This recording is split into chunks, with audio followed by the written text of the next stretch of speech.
ఓం గురుభ్యో నమ. కం గణపతియే నమ. కాశీ మజిలీ కథలు 210వ మజిలీ. నారద వివాహం దమయంతి కథ. నారద మహర్షి ఒకనాడు భూలోక విశేషాలు చూడాలని వేడుకపడి అల్లుడు వరుసైన పర్వతుడితో కలిసి ఆకాశ మార్గంలో భరతఖండానికి వచ్చి అక్కడ తీర్థాలు, క్షేత్రాలు, అరణ్యాలు చూస్తూ తిరిగి వేసవి అంతంలో చాతుర్మాస్య వ్రతం చెయ్యాలని తలిచి సృంజయుడనే రాజు ఇంటికి వచ్చాడు. అతని స్వాగత సత్కారాలు అందుకున్నాక మహారాజా, మహర్షులకి వర్షాకాలం యాత్రలు చేయడానికి ఇబ్బంది. ఈ 4 మాసాలు ఒకే చోట ఉండి వ్రతం చేయవలసి ఉంది. మీ ఇంట్లో ఉండడానికి కుదురుతుందా అని అడిగాడు. మహాత్ములారా, మీలాంటి తాపసులు రావడమే మా పుణ్యం. నా భవనాలు, వస్తువులు, ఉద్యానవనాలు అన్నీ మీ అధీనం చేస్తాను. ఇష్టం వచ్చినట్లు వాడుకోండి అన్నాడు ఆ రాజు. మాకు భోగాలు అక్కర్లేదు. వ్రతానికి కావలసిన పరికరాలు ఏర్పాటు చేయగల పరిజనులు చాలు అన్నాడు నారదుడు. రారాజు తన కూతురు దమయంతిని పిలిచి, తల్లి, 2 మునిశ్రేష్ఠులు మన ఇంట్లో చాతుర్మాస్య వ్రతం చేయబోతున్నారు. వారి సేవలకు నిన్ను అప్పగిస్తున్నాను. నువ్వు వాళ్ళ మనసెరిగి సిగ్గుపడకుండా ఉపచారాలు చేయాలి. విద్యావంతురాలివి కనుక నీకు ఎక్కువ చెప్పక్కర్లేదు. మునులు ముక్కోపులు సుమా. యవ్వన సౌందర్య విలాసాలు కాక భయభక్తి విశ్వాసాలతో ఆరాధించు, శుభం కలుగుతుంది అని బోధించి వారి వద్దకు పంపించాడు.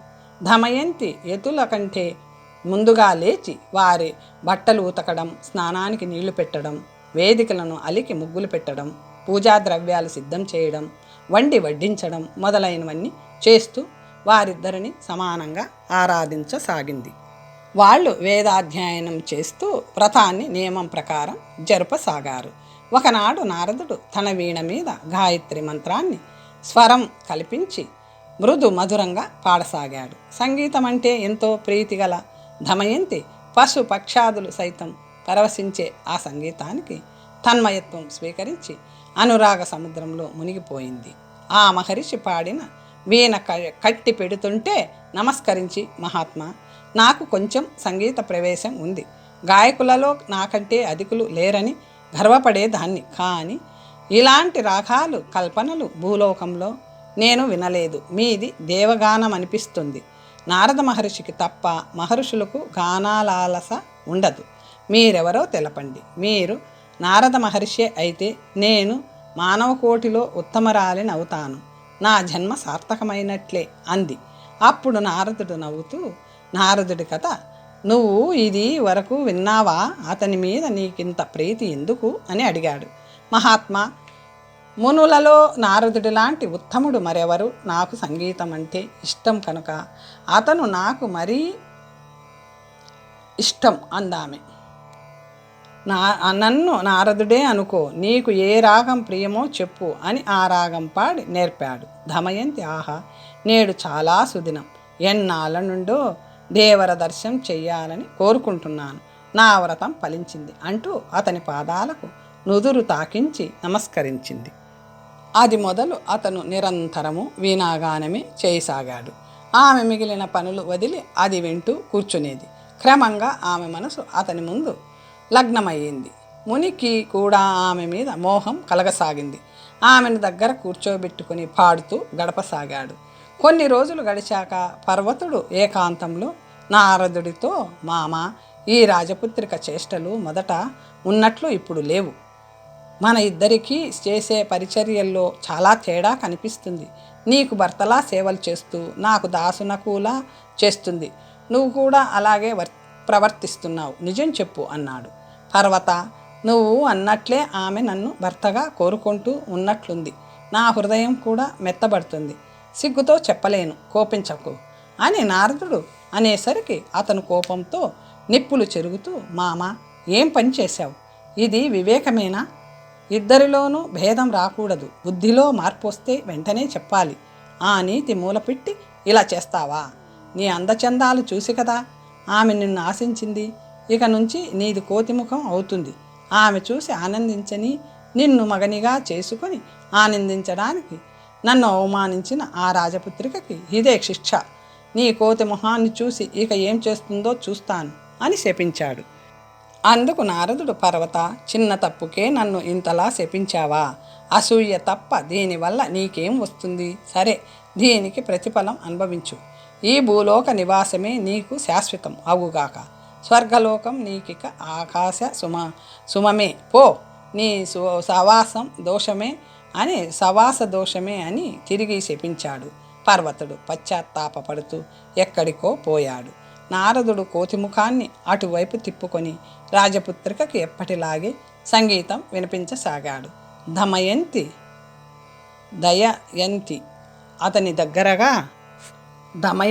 అతని దగ్గరగా కూర్చొని వింటూ హఠాత్తుగా అతని ముఖం చూసి, మునీంద్ర, అదేమిటి నీ ముఖం అలా ఉందేం అని అడిగింది. అదొక ప్రారబ్ధం అన్నాడు అతను. కారణం తెలియక అతను ముఖం చూపడానికి సిగ్గుపడుతున్నాడని గ్రహించి ఆమె మునుపటి కంటే ఎక్కువగా అతనికి సేవలు చేయసాగింది. అతను ఆమెను ముఖమెత్తి చూడలేకపోతున్నాడు. సృంజయుడు పుత్రికకి వివాహం చేయదలిచి రాజపుత్రుల చిత్రపలకాలు తెప్పించి చూపబోగా అవి తెచ్చిన దాసితో ఆమె తండ్రి, మన ఇంట చాతుర్మాస వ్రతం చేయించుచున్న ఇద్దరిలోనూ ఒకరు నారదుడని తెలుసుకో. ఆ ముని తిలకుడినే నేను వరించాను. అతనే నాకు భర్త. నేను అతని గాన సముద్రంలో మునిగిపోయాను. నాకు మరొకరు పతిగా అవసరం లేదు అని చెప్పు అంటూ పంపించి వేసింది. రాజు ఆ సందేశం అందుకున్న వెంటనే భార్యని పిలిపించి దమయంతి చేసినది చెప్పి, ఎంతో తెలివైనదనుకుంటే నీ కూతురికి లాంటి విపరీతపు బుద్ధి కలిగిందేమిటి? ఆ భిక్షకుడు కోతిముఖం వాడట. మహర్షులు కదా అని సేవకు వినియోగించాను, కానీ అప్పుడు తిన్నగా చూడలేదు. రాజపుత్రిక అయి ఉండి భిక్షకుడినిలా వరించిందో. అందుకే గాయకుల సమీపంలో స్త్రీలను ఉంచకూడదంటారు. నువ్వు వెళ్ళి కులం చెడగొట్టవద్దని దానికి చెప్పు అంటూ ఎన్నో బోధించి పంపాడు. రాజపత్ని కూతురి వద్దకు వెళ్ళి భర్త చెప్పిన మాటలు చెప్పి, ఆ కోతిమొహం వాడిని ఎలా వరించావు? నలుగురు నవ్విపోరు. నారదుడైతే ఏమిటి, వ్యాసుడైతే ఏమిటి? అతను భస్మ రూప విగ్రహుడు. నువ్వు కోమల దేహపు వానిని పెళ్ళాడి భిక్షం ఎత్తుకుంటూ ఊళ్ళు తిరుగుతావా? ఈ విపరీత బుద్ధి మాను. చక్కనైన రాజపుత్రులెందరో వార్తలు పంపుతున్నారు. వారిలో చక్కని వాడిని వరించు అని మందలించింది. దమయంతి నవ్వుతూ, అమ్మ, రసవెత్తలకి రూపంతోనూ ధనంతోనూ నిమిత్తం ఉండదు. మూర్ఖులు సంగీతం గ్రహించరు. సప్తస్వరాలతో కూడిన సంగీత విద్యలో నారదునకు సరిపోయేవాడు ఎవ్వరూ లేరు. నా తండ్రికి నారదుడికి గొప్పతనం తెలియదు. అంత ప్రతిభావంతుడు మరొకడు లేడు. అతని సంగీతం వింటే నువ్వు ఇలా అనవు, నేను త్రికరణ శుద్ధిగా అతన్ని వరించాను, నా మనసు మరలదు అని ఖచ్చితంగా చెప్పింది. రాజపత్ని ఆ విషయం భర్తకు చెప్పి, అది చిన్నపిల్ల కాదు, దాని మనసు మరలదు, పోన్లేండి, మునులను పెళ్ళాడి మాత్రం ఎందరూ సుఖపడలేదు, అతనికే ఇచ్చి పెళ్లి చెయ్యండి, అదే మంచిది అంది. అతను నారదుడి వద్దకు మంత్రిని పంపాడు. నారదుడు తన పొరపాటు తెలుసుకొని పశ్చాత్తాపడుతూ అందుకు అంగీకరించనన్నాడు. ఆ మాటకు సృంజయుడు సంతోషించి కూతురికి చెప్పమన్నాడు. అది విని దమయంతి చక్కగా అలంకరించుకొని నారదుడు పాడుతుంటే దగ్గరలో కూర్చొని ఆ గానానికి వివసై సంగీతం ఆగాక చేతులు జోడించి, స్వామి, నేను మీ గానామృతం గ్రోలి నా అవయవాలన్నీ మీ అధీనమే అయిపోగా మిమ్మల్నే భర్తగా కోరుకున్నాను. మీ సేవ చేసి కృతార్థురాలిని కావాలనుకున్నాను. నన్ను భార్యగా శిష్యురాలిగా స్వీకరించకపోతే నాకు మరణమే శరణ్యం అని ప్రార్థించగా నారదుడు ఆమెను చూసి, నువ్వు రాజపుత్రికవి, నేను తాపసిని. నువ్వు నన్ను పెళ్లి చేసుకుంటే చూసిన వారు నవ్వరా? నీ శుశ్రూష వలన నా మనసుకి కలిగిన ప్రమాదాన్ని దాటాను. స్త్రీ సంపర్కం అంగీకరింపను. నా తండ్రి గారి శాపం వల్ల నాకీ వ్యామోహం కలిగింది. చాతుర్మాస వ్రతం ఎక్కడా? నీ సేవ ఎక్కడా? ఈ వివాహ ప్రయత్నం ఎక్కడా? నేను 3 లోకాలు తిరుగుతూ ఉండాలే తప్ప ఒక చోట ఉండకూడదు. వ్రతం పూర్తయింది, పోతాను, సెలవివ్వు. నీ వలపు నాకు సంకిలి అయి కదలనిచ్చింది కాదు అన్నాడు. ప్రాణేశ్వర, నేను వెనుకటి జన్మలో మీ భార్యని మాలావతిని. పాతివ్రత్య మహత్యంతో పూర్వజన్మ స్మృతి కలిగింది. మీరు దాసీపుత్రులుగా పుట్టినప్పుడు మీ వియోగానికి బాధపడుతూ మీకు భార్య అయ్యే తలుపుతో దేవతల నుంచి వరం పొంది ఇలా జన్మించాను. మీ అనురాగం 1000 జన్మలకైనా మర్చిపోలేనిది. వెనుకటి ప్రేమను జ్ఞాపకం చేసుకుని నన్ను పెళ్లాడండి అంది దమయంతి. నారదుడు ఉలిక్కిపడ్డాడు. నువ్వు మాలావతివా? తెలిసింది. నేను దాసీపుత్ర జన్మ వదిలి బ్రహ్మలోకానికి వెళ్ళాను. మా తండ్రి నన్ను చూసి నీ ప్రియురాలు మాలావతి సృంజయుని ఇంట్లో పుట్టింది, నీకు తగినది పెళ్ళాడు అంటూ నిర్బంధించాడు. నేను అంగీకరించలేదు. ఆహా, విధి ఘటన అంటే ఇదే కాబోలు. ఇన్ని దేశాలుండగా నేను ఇక్కడికే రావాలా? పూర్వజన్మ వాసన వల్లనే నా మనసు కొంచెం చెలించింది. మా తండ్రి గారి శాపం నన్నెలా బాధించిందో చూడు. ఇప్పటికైనా విముక్తుడిని అవుదామనుకుంటుంటే నువ్వు వెంటాడుతున్నావు. నా జోలికి రాకు, నన్ను పోని అని బతిమాలాడు. అందుకు దమయంతి, మహాత్మా, నేను మిమ్మల్ని వరించడం కామాభిలాషతో కాదు, మీ సేవ చేసి ముక్తి పొందాలనే మనసు విరక్తి చెందాక ఎక్కడుంటే ఏం చింతించకండి, నన్ను అనుగ్రహించండి అంటూ వినయంగా ప్రార్థించింది. అతను అంగీకరించాడు. సృంజయుడికి ఇష్టం లేకపోయినా వారి వివాహం జరిపించాడు. అంతలో యాదృచ్ఛికంగా పర్వతుడు అక్కడికి వచ్చి స్వర్గ భ్రష్టత్వానికి విచారిస్తూ నారదుడిని చూసి, మామ, నేను తొందరపడి నిన్ను శపించాను. నా శాపం ఉపసంహరించుకుంటున్నాను. నన్ను స్వర్గానికి పోవడానికి అనుమతిస్తావా అని అడిగాడు. ఇద్దరూ తమ తమ శాపాలను ఉపసంహరించుకున్నారు. పర్వతుడు సంతోషంగా స్వర్గానికి వెళ్ళిపోయాడు. నారదుడు పూర్వపు ముఖంతో అందంగా కనిపించసాగాడు. అందుకు దమయంతి చాలా సంతోషించసాగింది. దమయంతికి అతను సువర్ణిష్ఠివి అనే పుత్రుణ్ణి కన్నాడు. వాడిని మృత్యువు నుంచి కాపాడాడు. అలాగా సృంజయుడి వంశం నశించిపోకుండా కాపాడాడు. అంతవరకు చెప్పి మణిసిద్ధుడు, గోపా లే, ప్రయాణానికి వేళ దాటిపోతుంది అని బయలుదేర తీశాడు. 211వ మజిలీ నారదుడి శ్రీజన్మము సౌభాగ్య సుందరి కథ. హరిమాయలో మోహం చెందిన దేవతాముని నారదుడు దమయంతి యందు చాలామంది కొడుకులని కన్నాడు. ఆ కథ చాలా చిత్రంగా ఉంటుంది, విను అని కథ ప్రారంభించాడు మణిసిద్ధుడు. వీడ మీద శ్రీహరిని కీర్తిస్తూ ఆ మహాత్ముడిని సేవించాలని శ్వేతద్వీపంలోని అతని మందిరానికి వెళ్ళాడు. లక్ష్మీదేవి వీవనతో విసురుతూ శృంగార లీలలతో నర్మోక్తులాడుతుంటే వైభవంగా ఉన్న హరిని చూశాడు. ఆ వేదమునిని దూరం నుంచి చూసి ఆమె సిగ్గుపడుతూ తల వంచుకొని లోపలికి వెళ్ళిపోయింది. లక్ష్మీదేవి అలా వెళ్ళడం తనకి తలవంపులుగా భావించి ఎన్నో ఆలోచనలు వస్తుంటే నారదుడు శ్రీహరి వద్దకు వెళ్ళి నమస్కరించాడు. క్షేమమా? ఎక్కడి నుంచి వస్తున్నావు? ఏమైనా విశేషాలు ఉన్నాయా అని విష్ణువు అతన్ని కూర్చోబెట్టి అడిగాడు. స్వామి, మీ దయ వల్ల అందరూ సుఖంగానే ఉన్నారు. ఎక్కడా ఏ విశేషము కనబడలేదు. కానీ ఇక్కడే ఒక వింత కనపడింది అన్నాడు. నేను ధూర్తుడిని కాను, పాముని కాను, కామ క్రోధాలకు అధీనుడిని కాను, ఇంద్రియాలను జయించిన తపోధనుడిని, మీ భక్తుణ్ణి. ఇలాంటి నన్ను చూసి లోకమాత సిగ్గుతో లోపలికి వెళ్ళిపోయింది. యతుల పట్ల ఇలా ప్రవర్తించడం మొదలు పెడితే నిన్ను కొలవడం ఎలా? నేను వీణాగానం చేస్తుంటాను కనుక నీ ఇల్లాలు నన్ను గాయకుడిగా భావించిందేమో. అది సమంజసం కాదు. గాయత్రీ సామం పాడుతూ నిన్ను కీర్తించడం వేద సమ్మతమే తప్ప అపరాధం కాదు తండ్రి. నువ్వైనా వద్దని చెప్పలేదు.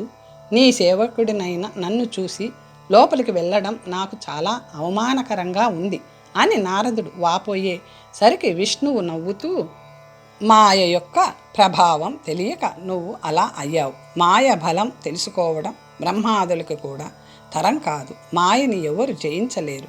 ఆ మాయ కాలస్వరూపం అయి ఉంటుంది. అది ఒక్కొక్కప్పుడు ధర్మజ్ఞులని కూడా బలహీనులని చేస్తుంది. అందుచేత సాధ్వి అయిన కాంత ఎలాంటి పరపురుషుని చెంతను ఉండకూడదు. అందుచేత లక్ష్మి అవతలికి పోయింది. ఇందుకు చింతిస్తావేం అన్నాడు. నారదుడు సిగ్గుపడుతూ, తండ్రి, ఆ మాయాస్వరూపం ఎలాంటిదో, ఏ ఆధారం కలదో ప్రత్యక్షంగా చూస్తే కానీ మనసు సమాధాన పడడం లేదు. ఆ విశేషం చూపరు అని అడిగాడు. వచ్చ సర్వానికి ఆధారమైన ఆ మాయ జగమంతా నిండి ఉంది. కావాలంటే నాతో రా, చూపిస్తాను అని విష్ణువు గరుత్మంతుణ్ణి స్మరించాడు. గరుత్మంతుడు వచ్చాక అతను నారదుడితో కలిసి దాని మీద ఉత్తరం వైపు పోతూ ఎన్నో రకాలైన లతలు, పూలు, చెట్లు, తపోవనాలు, పులులు, సింహాలు కల భయంకరమైన అడవులు, పద్మాలతో నిండిన సరోవరాలు, అనేక మంది జనం కల పట్నాలు, పల్లెలు మొదలైన విశేషాలు చూపిస్తూ చాలా దూరం వెళ్ళాడు. కన్యాకుబ్జమనే పట్టణానికి కొంచెం దూరంలో కన్నుల పండుగ చేసేలా ఒక చెరువు కనిపించింది. వాసుదేవుడు గరుత్మంతుడిని ఆపి, ఆ చెరువు ఎంత చక్కగా ఉందో చూశావా? దానిలో స్నానం చేయాలని సరదా పుట్టింది. అదిగో రాజధాని నగరం అనగా నారదుడు కూడా అంగీకరించాడు. గరుత్మంతుడు కిందికి దిగాడు. ఆ వనంలోని విశేషాలు చూస్తూ ఒక లతా నికుంజం వద్ద ఆగి, నువ్వు ముందు స్నానం చేసిరా, అంతవరకు నేనీ పూల తోటని చూస్తుంటాను అన్నాడు విష్ణువు. అలాగే అని నారదుడు వీణని, లేడి చర్మాన్ని ఒక చోట పెట్టి సరస్సులోకి దిగి సంకల్పం చెప్పుకుంటూ 2 మునకలు మునిగాడు. మూడోసారి మునిగేంతలో అతను ఒక అతి చక్కని స్త్రీగా మారిపోయాడు. పూర్వజ్ఞానం పోయి తానెవరో తెలుసుకోలేక, కర్తవ్యం తెలియక జగన్మోహనమగు తన రూపాన్ని నీటిలో చూసుకుంటూ ఆశ్చర్యపోయి నీళ్లల్లో నుండి ఒడ్డుకు వచ్చి చెరువు వైపే చూడసాగాడు. అంతలో తాళధ్వజుడని రాజు వేటకు వచ్చి దాహం వేసి దైవవశాన ఆ చెరువు దగ్గరకు వచ్చి ఒడ్డున ఆ అతిలోక సుందరిని చూసి ఆశ్చర్యపడుతూ, సుందరి, నీ పేరేమిటి?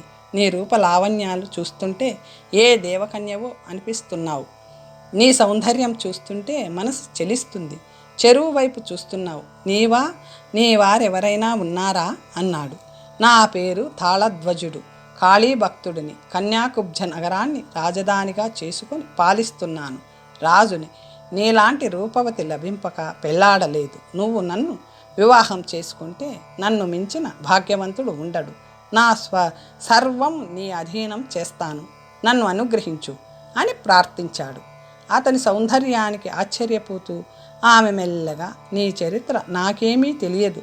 ఈ తటాకానికి ఎలా వచ్చానో తెలియదు. నా కులం, తల్లిదండ్రులు, ఆప్తులు ఎవరో తెలియక, ఏం చేయాలో తోచక అంతా అగమ్య గోచరంగా ఉంది. నువ్వు ధర్మమూర్తివని, సత్యసంధుడివని అనిపిస్తుంది. నాకెవరూ లేరు.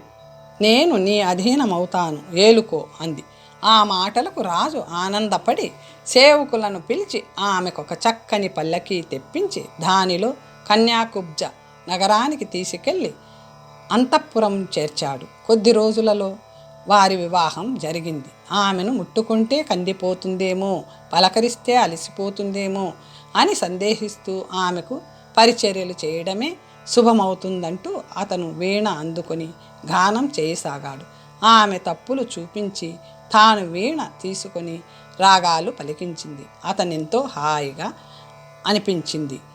ఆమెను కౌగిలించుకున్నాడు. అంతేకాక ఆమె పాండిత్య విశేషం ఎలాంటిదో తెలుసుకున్నందుకు ప్రసంగించి 64 కళలలో వేదాంగ పరిజ్ఞానంలో ఆమె ప్రావీణ్యం చూసి గుండెల మీద చేయి వేసుకుని, ఈ త్రిలోక సుందరి సరస్వతీదేవి అవతారమే. ఇన్ని విద్యలు ఇంత చక్కగా తెలిసిన వారింకెవరుంటారు అనుకున్నాడు రాజు. ఆమె గాన సముద్రంలో, శృంగారంలో మునిగి తేలసాగాడు. రాజ్యపాలన మంత్రులకు అప్పగించి ఆమెతో ఉద్యానవనాలలో, కేళీ సౌధాలలో, సుందర ప్రదేశాలలో విహరిస్తూ కాలాన్నే మరిచిపోయాడు. ఆమె కూడా తన పూర్వజన్మ వృత్తాంతం తెలియని దవ్వడం వల్ల తాళధ్వజుడి కేళీ వినోదాలలో పరవశిస్తూ గడపసాగింది. అతన్ని వదిలి ఆమె 6 నిమిషమైనా ఉండలేకపోయేవారు. తాను మునీశ్వరుడన్న విషయం, బ్రహ్మజ్ఞానం, యోగ ప్రసక్తి అన్నీ మర్చిపోయింది ఆమె. భర్త మాత్రమే ఆమె జీవితం అయిపోయాడు. అలా కొన్ని సంవత్సరాలు గడిచిపోయాయి. ఆమెలో గర్భచిహ్నాలు కనిపించాయి. పుత్రుని కనింది. వాడికి వీరవర్మ అని పేరు పెట్టి అల్లారముద్దుగా పెంచసాగారు. వాడికి 2 సంవత్సరాలు నిండబోతుంటే మళ్ళీ మరొక కొడుకుని కన్నది. వాడికి సుధన్వుడని పేరు పెట్టారు. ఇలాగా ఆమె రాగవర్ధనుడు మొదలైన 20 మంది కొడుకులను కన్నది. వాళ్ళందరూ సమాన రూపురేఖా విలాసాలు కలిగి ఉండి చూసేసరికి ముచ్చట కొలిపేవారు. వాళ్ళందరికీ సంరక్షణ చేయడానికి ఆమెకు సమయమే సరిపోయేది కాదు. అయినా ఆమె ఏమాత్రం విసుక్కోకుండా కసురుకోకుండా ఎంతో ప్రేమతో వారిని పెంచసాగింది. ఒకరికి జాతక కర్మ, మరొకరికి అన్నప్రాసన, ఇంకొకడికి అక్షరాభ్యాసం. ఇలాగా నిత్యము వారింట ఏదో ఒక శుభకార్యమే వాళ్ళ కుటుంబాన్ని చూడాలి అని చెప్పి ప్రయాణ సన్నద్ధుడు అయ్యాడు మనిషిద్ధుడు. 212వ మజిలీ వీరవర్మ కథ. తాళధ్వజుడు తన 20 మంది కొడుకులకి వేరు వేరు విద్యామందిరాలు, వ్యాయామశాలలు కట్టించి ఉపాధ్యాయులను నియమించి విద్యలు నేర్పించసాగాడు.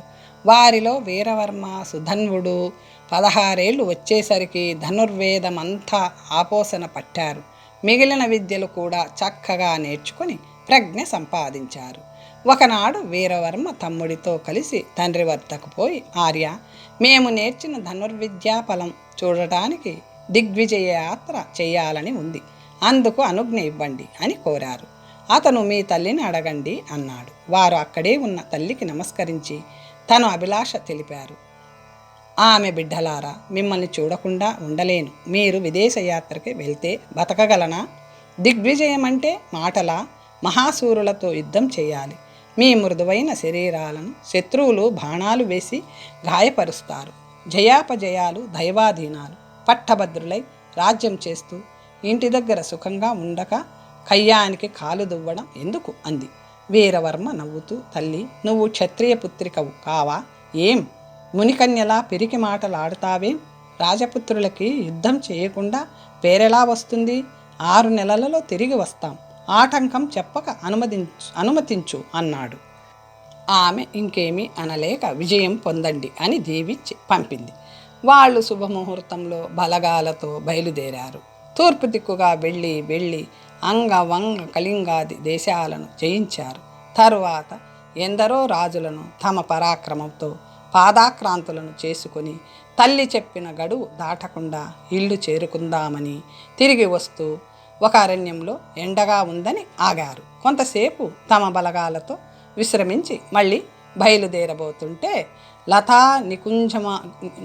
నికుంజాలను, పూల మొక్కలను గుర్రాలు తొక్కేశాయి. చెట్లను ఏనుగులు విరిచేశాయి. వరి మడులను నాశనం చేశాయి. ఈ అరణ్యం మధ్య ఉన్నది తపోవనమని తెలియదా? మునీశ్వరులకు కోపం వస్తే ఏమవుతుందో ఎరుగరా అంటూ కోపంగా గట్టిగా అంటూ అక్కడికొక తాపసకుమారుడు వచ్చాడు. వీరవర్మ అతనికి నమస్కరించి, స్వామి, మీరు ఎవరి శిష్యులు? ఇది తపోవనం అని తెలియక సేనలతో విడిది చేశాం, క్షమించండి, మేము వెళ్ళిపోతున్నాం అన్నాడు. మీరు వెళ్ళొద్దు, మా గురువుగారు దగ్గరలోనే ఉన్నారు. ఆ మహాత్ముడి వద్దకు వచ్చి అపరాధం అంగీకరించి అనుమతి పొంది వెళ్ళండి, లేకపోతే ముప్పు రాగలదు అన్నాడు అతను. వీరవర్మ సామాన్య వేషంతో ఆ శిష్యుడి వెంట ఆశ్రమానికి వెళ్ళాడు. శరీరం నిండా తెల్లని విభూతి రాసుకొని జటాజూటంతో రుద్రాక్షమాలలు ధరించి తేజస్సుతో ప్రకాశిస్తున్న యోగికి నమస్కరించి తన వృత్తాంతం చెప్పి తెలియక జరిగిన పొరపాటుని క్షమించి మా యందు ప్రసన్నులై మేము పోవుటకు అనుమతించండి అని ప్రార్థించాడు. నువ్వు తాళధ్వజుని కుమారుడివా? సంతోషం. అది తెలియక మా శిష్యుడు అదిలించాడు. అది మంచిదే అయింది. అతిథి పూజను అందుకొని రేపు వెళ్దువు గాని. అదిగో అదే నా తపోవన శైలం. అక్కడికి గుహలో నిలబడి చూస్తే దిక్పాలకులు, నగరాలు కనిపిస్తాయి. ఇంకా అనేక విశేషాలు, వినోదాలు ఇవాళ చూడవచ్చు అని యతి అనగానే వీరవర్మకి మనసులో ఇష్టం లేకపోయినా యతి కోపగిస్తాడేమో అని సరే అన్నాడు. తమ్ముడికి అతను ఇవాళ ప్రయాణం వద్దు, ఆశ్రమానికి భంగం వాటిల్లకుండా చూడండి అని కబురు పంపాడు. అప్పుడు ఆ ముని ఒక శిష్యుణ్ణి పిలిచి, ఇతను సామాన్యుడు కాడు సుమి, మహావీరుడు, జాగ్రత్తగా తీసుకువెళ్ళి విశేషాలు చూపించు అన్నాడు. అతను వీరవర్మని వెంట పెట్టుకుని మెట్ల మీదుగా పర్వతం ఎక్కించి విశేషాలు చూపిస్తూ తిప్పి తిప్పి శిఖరం మీద తీసుకువెళ్ళాడు. అక్కడ ఒక గుహముఖం గోపురంలా ఉంది. దానిని చూపించి, ఈ గుహలోకి వెళ్తే దిక్పాలుర నగరాలు కనపడతాయి. దీని తలుపులు మహాబలశాలురు తప్ప తెరవలేరు. నాలాంటి వాడి వల్ల అయ్యే పని కాదు. నువ్వు వచ్చి తొయ్యి అన్నాడు. వీరవర్మ ఆ తలుపులు తెరిచాడు. ఇద్దరూ లోపలికి నడిచారు. గుహల గోడలు చిత్రమైన బొమ్మలతో నిండి ఉన్నాయి. కొంత దూరం వెళ్ళాక బొమ్మలే తప్ప దిక్పాలకుల నగరాలు కనబడవేం అని అడిగాడు వీరవర్మ. వచ్చేశాము, అదుగో ఆ బల్ల మీద నిలబడితే ఆ నగరాలు కనిపిస్తాయి అన్నాడు శిష్యుడు. వీరవర్మ తటాలున ఆ బల్ల మీద ఎక్కగా మీట సర్దలి ఆ బల్ల అగాధంలోకి జారిపోసాగింది. పట్టుకోవడానికి ఆధారం లేదు, అంతా చీకటి. అప్పుడు అతను, ఆ కపటాత్ముడు నన్నెంత మోసం చేశాడు, నన్నిలా అగాధంలోకి తోస్తే వాడికేం లాభం? పోగా పోగా దిక్పతుల నగరాలు కనబడతాయా? నాకు ఊపిరాడక ఆయాసం వస్తుంది, ఘడియలో ప్రాణం పోతుంది. అయ్యో, తల్లి మాట వినకపోవడం వల్లనే ఈ ముప్పు వచ్చింది. నా ఉనికి తెలియక ఎంత విచారిస్తుందో. తమ్ముడు కూడా నా కోసం వెతుకుతూ వచ్చి వీడి మాయలో చిక్కుకుంటాడేమో అనుకుంటున్న స్పృహ కోల్పోయాడు వెంటనే. అలాగా అతను ఒక రోజంతా జారి చివరకు ఒక విశాలమైన రాతి పలక మీద ఇసుక పరుపు మీద పడ్డాడు. అలా శరీరం పడడంతో అక్కడ కాపలాగా ఉన్న రాక్షసుడొకడు అతని తల మీద బడితతో కొట్టబోయాడు. కానీ ఆ పక్కనే ఉన్న రాక్షసి వద్దు వద్దు ఆగు అని అతన్ని వారించింది. దేవి, ఈ కళేభరంలో ఇంకా ప్రాణం ఉంది. రాజుగారి వంటశాలకు తీసుకుపోయే ముందు పూర్తిగా చంపాలి కదా అడిగాడు. కుంభ, ఇలా దగ్గరకు రా, రహస్యం. నువ్వు నరాంతకుడివి, ఎరుగుదువు కదా. అతను నాకు చుట్టం. అతని భార్య చూలాలై ఉంది. అది ప్రాణంతో ఉన్న వారిని చంపి వెంటనే ఆ మాంసం తినాలని సరదా పడుతుందట. వాడు నన్ను ఆశ్రయిస్తున్నాడు. ఎల్లుండి ఆమెకు సీమంతం. అప్పటికి ఎలాగైనా అలాంటి మాంసం ఏర్పాటు చేయమంటున్నాడు. వీడిని ఇప్పుడే చంపేస్తే ఎల్లుండికి శవం కుళ్ళిపోతుంది. సగం చచ్చి ఉన్నాడు కనుక ఎల్లుండికి వీడి ప్రాణాలు పూర్తిగా పోతాయి. లేకపోతే అప్పుడే చంపేయొచ్చు అన్నది. నువ్వు ఈ కళేభరాన్ని నీ తట్టలో ఇమిడ్చి మూతపెట్టి వారింటికి తీసుకుపోయి అప్పగించు, నా మాట దక్కించు అని కోరిందా రాక్షసి. దేవి, వంట వాళ్ళు ఎదురు చూస్తుంటారు కదా, తీసుకెళ్ళకపోతే రాజుగారికి చెప్తారు. ఇవాళ పడిన కళేభరం ఏమైందని రాజు అడుగుతాడు. నేనేం చెప్పాలి? భయంగా చూశాడు వాడు. ఇదే కదా నీ భయం. మనమిద్దరం ఒకటై ఉంటే ఈ రహస్యం ఎవరికి తెలుస్తుంది? శిలాయంత్రంలో ఇవాళ శవం ఏదీ పడలేదంటాం, రోజు పడుతుందా ఏం అందా రాక్షసి. వాడు ఇంకేమీ అనకుండా ఆ కళేబరాన్ని ఒక తట్టలో పెట్టుకొని తోటవైపు నడవసాగాడు. అప్పుడు ఆ పట్టణానికి రాజు అయిన వజ్రకంఠుడనే రాక్షసరాజు కూతురు పద్మసేన ద్విజట అనే చెలికత్తెతో గుర్రపు బండి మీద పూల తోటకి వెళ్ళి వస్తూ ఆ కుంభుడికి ఎదురుపడింది. కుంభుడు రాజపుత్రిక బండి చూసి భయపడి దాక్కుందామని పక్కకి తిరిగాడు. అది చూసి ఆమె వాడిని అనుమానించి దగ్గరకు రప్పించి, నువ్వెవడివి? ఆ తట్టలో ఏముంది? నీ మొహం చూస్తే ఏదో ఎత్తుకుపోతున్నట్లున్నావు కనిపిస్తున్నావు, నిజం చెప్పు అని గద్దించింది. వాడు గజ వణుకుతూ, తల్లి, నేను తమ దాసుడిని, శిలాయంత్రాన్ని కాపలా కాసే లంబోదరి చేతి కింద సేవకుడిని. నా పేరు కుంభుడు. నేను లంబోదరి పంపగా పోతున్నాను అన్నాడు. ఆ తట్టలో ఏముందో చూపించి వెళ్ళు అంది పద్మసేన. వాడు మూత తీసేసరికి ఆజానుబాహువు, అందగాడు, చక్కని శరీర వర్ణంతో ప్రకాశిస్తున్నవాడు వీరవర్మ కళేబరం కనిపించింది. రాజపుత్రిక తటాలున బండి దిగి అతన్ని పూర్తిగా పరిశీలించి, చెలి, వీడెవడో ఈ లోకం వాడు కాదు. వీడి శరీరంలో ఒక ప్రాణం మాత్రమే మిగిలి ఉన్నట్లుంది. అయ్యో, వీడిని తట్టలో పెట్టి నొక్కివేశావేం? వీడెవడు? ఎందుకు తీసుకుపోతున్నావు? నిజం చెప్పు, లేకపోతే నిన్ను శిక్షిస్తాను అని బెదిరించింది. తల్లి, వీడెవడో నేనెరుగను. యంత్రశిలాపలకం మీద పడ్డాడు. లంబోదరి ఆజ్ఞ మేరకు నరాంతకుడి ఇంటికి తీసుకుపోతున్నాను అంటూ జరిగినదంతా చెప్పాడు. సఖి, యంత్రశిలాపలకం అంటే ఏమిటి? అదెక్కడుంది? దానిలో వీడు ఎలా పడ్డాడు? ఆ వృత్తాంతం నీకు తెలుసా అని ఆమె అడుగగా, దేవి, అది బోనులాంటి ఒక యంత్రం. భూలోకంలో చిత్రకూటం అనే నగరం ఉందట. అలంభాసుడనే రాక్షసుడు ఆ నగరం దగ్గర కొండని ఆశ్రయించుకుని ఉంటాడు. ఆ కొండ శిఖరం మీద అందమైన గుహ ఉంది. దానిలో నుండి మన లోకం వరకు సొరంగం తవ్వించాడు. అమాయకులైన మనుషులని అలంబసుడు ఆ శిఖరం ఎక్కించి గుహ విశేషాలు చూపించే నెపంతో శిష్యుడిని తోడిచ్చి వారిని అగాధంలో పడవేస్తాడు. వాళ్ళు సగం ప్రాణాలతో ఈ లోకంలో చేరతారు. పడడం వల్ల శరీరం ముక్కలు కాకుండా మీ తండ్రి అక్కడ ఒక శిలాఫలకం ఏర్పాటు చేసి దాని మీద ఇసుక పరుపు వేయించాడు. కళేబరం పడడంతో ఒక రాక్షసుడు బడితతో బాది చంపి ఆ మాంసం రాజుకి పంపుతాడు. తినేందుకు ఆ యంత్రం మయుడి చేత అమర్చబడి ఉంది అని ఒకసారి మా తల్లి చెప్పింది. పాపం ఇతని అలంబాసుడి మోసం తెలియక సొరంగంలో పడినట్లున్నాడు. ఆకారం చూస్తే గొప్ప వంశంలా వాడిలా కనిపిస్తున్నాడు. వీని శరీరం నరాంతకుడి భార్యకి కబలం అయ్యేటట్లు విధి రాశాడు కాబోలు.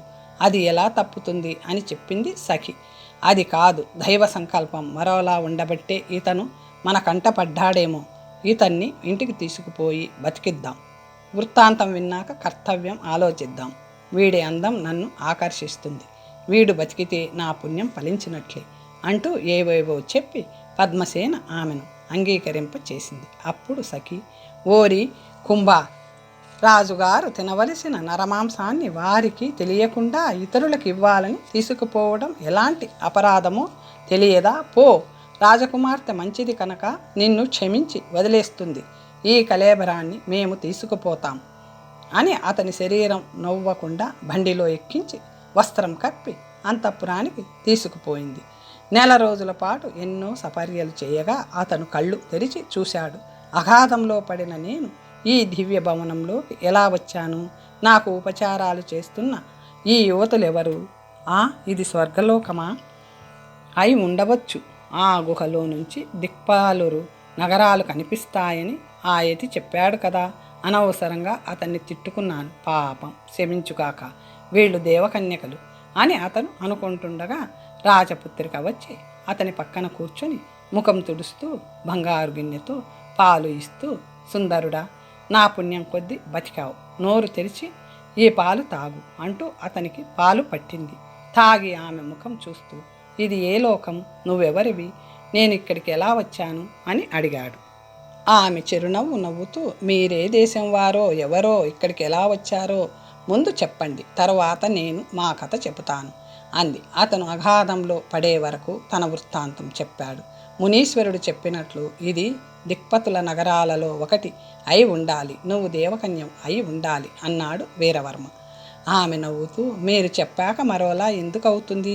ఇది స్వర్గలోకమే. నేను రంభని, అది నా చెలికత్తె. మేము దేవవేశ్యలం కనుక నిన్ను ముట్టుకున్నా దోషం అంటదు. నువ్వు చేసిన సుకృతం వల్ల మేము సంతోషం పొందాం. మీ సేవ చేయడం మా విధి. ఇది స్వర్గం అనుకుని కావలసిన సేవలు పొందండి అంది. రాజపుత్రుడు, నీ మాటలు వింటుంటే పరిహాసంలా అనిపిస్తుంది. నిజంగా నువ్వు రంభవేనా అన్నాడు. పద్మసేన, సందేహం ఎందుకు? నేను రంభనే. మీరు నన్ను నిస్సంకోచంగా అనుభవించవచ్చు అన్నది. రాజపుత్రిక, దేవతలకు రెప్పపాటు ఉండదు కదా. రంభవైతే నీ కనురెప్పలు వాలుతున్నాయే అన్నాడు. పద్మసేన, అదా మీ శంక?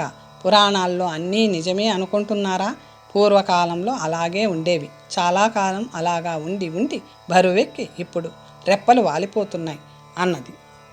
రాజపుత్రుడు, మంచి సమాధానమే. నాది పూర్వదేహమే కదా, దానితోనే నేనెలా స్వర్గానికి రాగలిగాను అన్నాడు.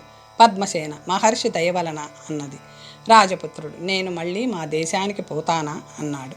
పద్మసేన, అది అసంభవం అన్నది. రాజపుత్రుడు, నేనిక్కడ ఏం చెయ్యాలి అన్నాడు. పద్మసేన, పురాణాలు చదివే ఉంటారు. స్వర్గలోక వాసులు ఏం చేస్తుంటారో మీకు తెలుసు కదా, అదే అన్నది. రాజపుత్రుడు, నా పరాక్రమం వెల్లడయ్యేలా శత్రువులతో నేను పోరాడాలి. ఇక్కడ మహావీరులెవ్వరైనా ఉన్నారా అన్నాడు. పద్మసేన, కావలసినంతమంది ఉన్నారు. ఇక్కడున్న వారందరూ శూరులే అన్నది. అంతలో పరిచారిక తలుపు దగ్గరికి వచ్చి, రాజపుత్రి, నీతో మాట్లాడడానికి అమ్మగారు వస్తున్నారు. తలుపు వేసి యువతలికి రా అంది. ఆమె తలుపులు వేసి ముందర చావిడిలోకి వచ్చి కూర్చుంది. కుశలంగా ఉన్నావా? నీకొక శుభవార్త తెచ్చాను. మీ తండ్రి కొన్ని సంబంధాలు తెచ్చాడు. నీకు నేనందుకు ఒప్పుకోక స్వయంవరం చాటించమన్నారు. ఆ పద్ధతి నీకు ఇష్టమే కదా అని అడిగింది ఆమె తల్లి. ఎక్కడ చాటించమన్నావు అని కూతురు అడిగింది. మన జాతి వారైన రాక్షసుల నివసిస్తున్న సప్త పాతాళ లోకాలలోనూ చెప్పింది తల్లి. పద్మసేన రాక్షసులని పెళ్లాడనని చెప్పాను కదా అన్నది తల్లి.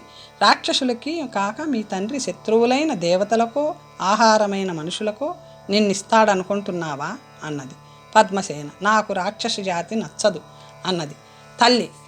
నీకు తల్లి సంప్రదాయం వచ్చింది, కానీ ఏం చేస్తాం? నేను నందనవనంలో విహరిస్తుండగా మీ తండ్రి నన్ను బలత్కారంగా ఎత్తుకొచ్చి పెళ్లి చేసుకున్నాడు. అప్సర జాతి దానినైన రాక్షసుడితో కాపురం చేయడం లేదు. దానవులలో మాత్రం మంచివాళ్ళు లేరనుకుంటున్నావా?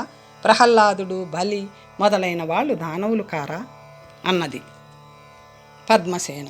అదంతా నాకు అనవసరం. నన్ను మానవుడు ఎత్తుకుపోయి పెళ్లి చేసుకుంటే ఏం చేస్తారు అన్నది తల్లి. అంతటి ఘనుడైన మనుషుడు వచ్చినప్పుడు చూద్దాంలే, మీ తండ్రి ఎదురు చూస్తుంటాడు అన్నది ఆమె వెళ్ళిపోయింది. వారి సంభాషణ విని వీరవర్మకి అది పాతాళలోకమని, ఆమె రాక్షసపుత్రిక అని, స్వయంవరం చాటిస్తారని అర్థమైపోయింది. తనేం చెయ్యాలా అని ఆలోచిస్తూ కొన్ని రోజులు గడిపాడు. ఒకనాడు ఆమె తాంబూలం ఇస్తుంటే చేయి పట్టుకొని ముద్దు పెట్టుకుంటూ, నీ రహస్యం చెప్పకుండా మోసం చేస్తున్నావు. నిజంగా రంభవైతే విమానం ఎక్కి విహరిద్దాం పద. నన్ను ఈ అంతఃపురంలో దాచుతున్నావే అని అడిగాడు. ఆమె నవ్వుతూ, ఇంద్రుడికి తెలిస్తే నిన్ను బంధిస్తాడని ఇక్కడ దాచాను. నేను రంభనే. నా సౌందర్యం నీకు నచ్చలేదా? నువ్వు నలకూబరుడి కంటే చక్కని వాడివని నిన్ను వరించనా తెలిసింది అంది. వరించాను అని తెలిసిందా అంది. నువ్వు రంభవి కావు, కానీ మరో రంభవవుతావు. నేనంతా తెలియని వాడిని కాను. నీ పేరు చెప్పే వరకు నిన్ను వదలను అంటూ గట్టిగా కౌగిలించుకున్నాడు. చెబుతాను వదలండి అందామె పెనుగులాడుతున్నట్లు నటిస్తూ. అతను ఆమెను కౌగిల్లో నుంచి వదిలి చేయి పట్టుకున్నాడు. ఆమె, సఖి ఇటురా, ఈ దుర్తుడు ఏం చేస్తున్నాడో చూడు అని కేకవేసింది. ఆమె వచ్చి, ఔరా, అప్పుడే పాణిగ్రహణ మహోత్సవం జరుగుతుందా? రాజకుమార, ఏమిటంత తొందర? చనువిచ్చామనా ఇంత సాహసం అంది. నీ సకురాలు రంభ కాదా? రంభా సంభోగం ఎంతో పుణ్యం చేసుకుంటే కానీ రాదు కదా. అందుచేత నా తొందర తప్పు కాదు. మీ పాటి మాటలు నాకు చేత కాదనుకున్నారా? మీరెవరో నిజం చెప్పే వరకు ఈమెను కదలనివ్వను అన్నాడతను. అప్పుడు ఆ పరిచారిక వారి వృత్తాంతమంతా చెప్పింది. అది విని వీరవర్మ తనకి ప్రాణదానం చేసిన పద్మసేనకి కృతజ్ఞతలు తెలిపి దీర్ఘాలోచనలో పడ్డాడు. అది చూసి పద్మసేన, ఆర్య, మీరు మా చరిత్ర విని భయపడుతున్నట్లుంది. నేను మిమ్మల్ని హృదయంలో పెట్టుకొని కాపాడుతాను. మీరు యథేచ్ఛగా సుఖించండి. నేను మీ దాసిని అంది. అందుకతను, ప్రేయసి, నీ మాటలు నాకు చాలా ఆనందం కలుగజేశాయి. ప్రాణదాతవైన నువ్వు చెప్పినట్లు నడవడమే నాకు ఉచితమైన పని. నేనెవ్వరికీ భయపడడం వలన కాదు. ఆలోచనలో మునిగింది నాలాగే నా తమ్ముడు కూడా సొరంగంలో పడవేయబడితే వాడిని చంపకుండా వదులుతారా? నేనైతే మీ మూలంగా కాపాడబడ్డాను. వాడి విషయం ఏమిటని ఆలోచిస్తున్నాను అన్నాడు. ఆయువు ఉంటే ఎన్ని ఆపదలైనా దాటిపోతాయని ఉంది కదా. దైవవశాన అతను సొరంగంలో పడినా ఆయన కూడా మరో విధంగా బతకొచ్చు కదా. నేను ఆ విషయం చూస్తాను, మీరు విచారించకండి అని పద్మసేన అతనికి ధైర్యం చెప్పింది. వీరవర్మ పద్మసేన చేసే ఉపచారాలతో ఆనందిస్తూ కొన్ని నెలలు సుఖంగా గడిపాడు. తర్వాత కథ వచ్చే భాగంలో తెలుసుకుందాం. ఓం స్వస్తి.